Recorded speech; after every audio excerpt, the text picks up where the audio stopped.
तो कहते हैं कि दादागिरी दिखाना तो किसी ऐसे व्यक्ति के सामने दिखाना जो आपसे कमजोर हो, लेकिन इस बात का भी ध्यान देना कि जिसको आप दादागिरी दिखा रहे हैं उसके सामने दोबारा हाथ न फैलाना पड़े। लेकिन अब अमेरिका ने भारत को दादागिरी दिखाकर बहुत बड़ी गलती कर दी है, क्योंकि अब अमेरिका ने एक ऐसे मामले में भारत के सामने दादागिरी दिखाना शुरू कर दिया है जिस मामले में भारत के बिना अमेरिका का काम चल ही नहीं सकता। दरअसल हम बात कर रहे हैं फार्मा यानी कि मेडिसिन इंडस्ट्री की, क्योंकि आज के समय मेडिकल सेक्टर में भारत अपने 40% का एक्सपोर्ट केवल अमेरिका में करता है, जिनमें दवाइयाँ, मेडिकल उपकरण और कई चीज़ें शामिल होती है। फिलहाल अभी तक इन पर अमेरिका के द्वारा 1% इंपोर्ट ड्यूटी नहीं लगाई जाती थी, लेकिन भारत की फार्मा इंडस्ट्री को ही अमेरिका ने टैरिफ के निशाने पर ले लिया है, जहां पर अब अमेरिका के द्वारा भारत की फार्मा इंडस्ट्री पर भी लगभग 10% की इंपोर्ट ड्यूटी लगाई जाएगी। लेकिन भारत की फार्मा इंडस्ट्री पर 10% तक की टैरिफ लगाने से अमेरिका का कितना बड़ा नुकसान हो सकता है, शायद इसका अनुमान लगाना ट्रंप भूल चुके हैं।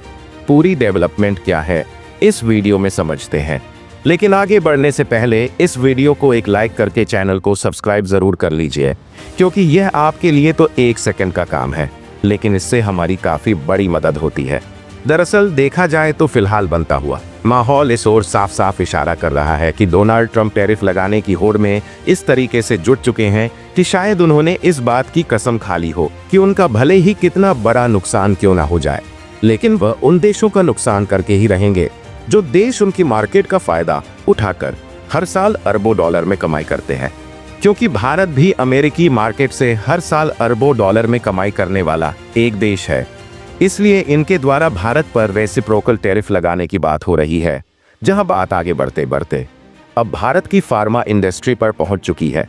असल में देखा जाए तो मेडिकल इंडस्ट्री में भारत बहुत बड़ा खिलाड़ी है। फिलहाल के समय में दुनिया में कुल 195 देश हैं, लेकिन इनमें से कुछ देशों को छोड़ दिया जाए तो भारत 185 से अधिक देशों को दवाओं और मेडिकल इक्विपमेंट का एक्सपोर्ट करता है। जहां भारत के प्रमुख दवा एक्सपोर्ट बाजार उत्तरी अमेरिका, यूरोप और अफ्रीका के देश हैं, और खासकर भारत जेनेरिक दवाओं का एक बहुत ही बड़ा सप्लायर है। यह दुनिया की लगभग 20% जेनेरिक दवाओं का उत्पादन अकेले करता है। इसके साथ साथ भारत दुनिया का सबसे बड़ा टीका यानी कि वैक्सीन का मैन्युफैक्चरर भी है, और यह दुनिया के लगभग 60% टीकों का उत्पादन अकेले करता है। और आपको मालूम हो या ना हो, लेकिन भारत हर साल जिस हिसाब से मेडिसिन की मैन्युफैक्चरिंग करता है, उस हिसाब से दुनिया का तीसरा सबसे बड़ा फार्मा इंडस्ट्री वाला देश है। लेकिन यहाँ पर इससे भी महत्वपूर्ण बात यह है कि भारत में दवाओं की मैन्युफैक्चरिंग जो होती है वह काफी सस्ती होती है। भारत में अनेकों प्रकार की औषधियां पाई जाती हैं, इसलिए भले ही भारत दुनिया का तीसरा सबसे बड़ा दवाओं की मैन्युफैक्चरिंग करने वाला देश है, लेकिन मूल्य के हिसाब से जब देखा जाए तो भारत का स्थान 14वें नंबर पर चला जाता है। लेकिन भारत की दवाओं की डिमांड जिस तरीके से बढ़ रही है, उससे भारत की इंडस्ट्री और भी ज्यादा ग्रो कर रही है। फिलहाल भारत का फार्मास्यूटिकल मार्केट लगभग 55 बिलियन अमेरिकी डॉलर का है। भारत का यह दवा उद्योग तेजी से बढ़ रहा है, जिससे यह उम्मीद की जाती है कि यह साल 2030 तक 130 अरब डॉलर तक पहुंच जाएगा। लेकिन जब अमेरिका के द्वारा हाल ही में भारत के फार्मा प्रोडक्ट्स पर टैरिफ लगाने की बात सामने आ रही है, तो ये सवाल खड़ा होता है कि आखिरकार अमेरिका की इस मामले में भारत पर निर्भरता क्या है, और क्या अमेरिका के द्वारा उठाया गया यह कदम सही है या नहीं। तो इसके लिए आप हमारी बातों पर ध्यान दीजिए। देखिए, अमेरिका की भारत पर हेल्थ केयर और मेडिकल सेक्टर में गहरी निर्भरता है। अमेरिका को कई मामलों में भारत की जरूरत पड़ती है, खासकर मेडिसिन्स, डॉक्टर्स और मेडिकल रिसर्च के मामले में। इसे आसान शब्दों में कहें तो अमेरिका की फार्मेसी भारत मेहरबानी है, क्योंकि देखा जाए तो भारत मेडिसिन का सबसे बड़ा सप्लायर है। अमेरिका में बिकने वाली करीब 40% जेनेरिक दवाइयां भारत से भेजी जाती हैं। अगर बात जेनेरिक दवाइयों की करें तो यह वह दवाइयां होती हैं जो ब्रांडेड दवाओं की तरह ही असरदार होती हैं, लेकिन सस्ती होती हैं। जैसे कि मान लीजिए अमेरिका में किसी को सिरदर्द की दवा चाहिए तो वह महंगी अमेरिकन कंपनी की दवा भी खरीद सकता है, लेकिन ज्यादातर लोग भारत में बनी सस्ती जेनेरिक दवा लेना पसंद करते हैं। यह ठीक वैसा ही है जैसे आईफोन अमेरिका में बनता है, लेकिन लोग चाइनीज कवर लगाकर ही इस्तेमाल करते हैं। ये तो बात जेनेरिक दवाइयों की हो गई, लेकिन इसके अलावा अगर आप अमेरिका के किसी अस्पताल में जाइए और डॉक्टर का नाम doctor Patel, doctor Reddy, doctor Sharma या डॉक्टर कुमार हो, तो हैरान मत होना, क्योंकि अमेरिका के हॉस्पिटल भारतीय डॉक्टरों के बिना अधूरे हैं।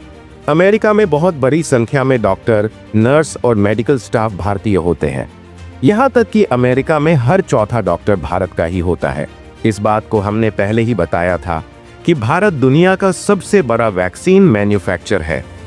कोविड-19 के दौरान अमेरिका समेत पूरी दुनिया को भारत ने ही सबसे ज्यादा वैक्सीन सप्लाई की थी।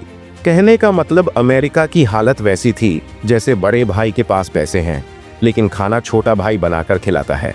इसके अलावा अमेरिका में हेल्थ केयर इंडस्ट्री का एक बड़ा हिस्सा इंडियन आईटी प्रोफेशनल्स मैनेज करते हैं। मेडिकल रिसर्च, डाटा मैनेजमेंट और हेल्थ टेक्नोलॉजी में भारत का बड़ा योगदान है। कहने का मतलब यह है कि अमेरिकी अस्पतालों में मरीजों का डाटा संभालने वाला सॉफ्टवेयर काम करे या ना करे, लेकिन मरीजों की मदद के लिए भारत का कॉल सपोर्ट पहले काम करेगा।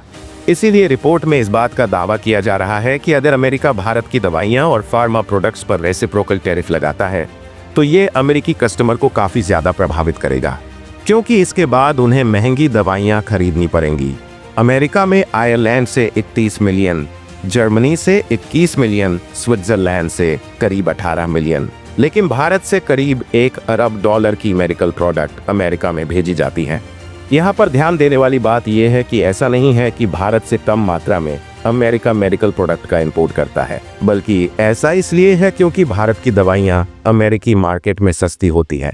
इन सब से इस बात का अंदाजा लगाया जा सकता है कि अमेरिका को सस्ती दवाइयों, डॉक्टरों, वैक्सीन और मेडिकल टेक्नोलॉजी के लिए भारत पर काफी हद तक निर्भर रहना पड़ता है। अगर भारत एक दिन अचानक अपनी मेडिकल सप्लाई बंद कर दे, तो अमेरिका में दवाइयां महंगी हो जाएंगी, अस्पतालों में डॉक्टरों की कमी हो जाएगी और वैक्सीन सप्लाई ठप हो सकती है। Diagnostic kits, x-ray machine, ultrasound scanner, blood pressure monitor और स्टेथोस्कोप जैसी चीजें शामिल हैं। भारत 2023 में $2.8 अरब मूल्य के मेडिकल उपकरणों का निर्यात कर चुका है। यानी कि आप इससे अंदाजा लगा सकते हैं कि अमेरिका को दवाई के मामले में कितनी दिक्कतों का सामना करना पड़ सकता है। बाकी आप लोग अमेरिका की इन हरकतों पर क्या कहना चाहेंगे, अपनी राय कमेंट में ज़रूर बताएं और इस वीडियो को एक लाइक करके अपने मित्रों तक शेयर ज़रूर करें ताकि उन्हें भी जानकारी मिल सके। इसी तरह और भी नॉलेजेबल वीडियो देखने के लिए चैनल को सब्सक्राइब करके बेल आइकन को ऑल पर ज़रूर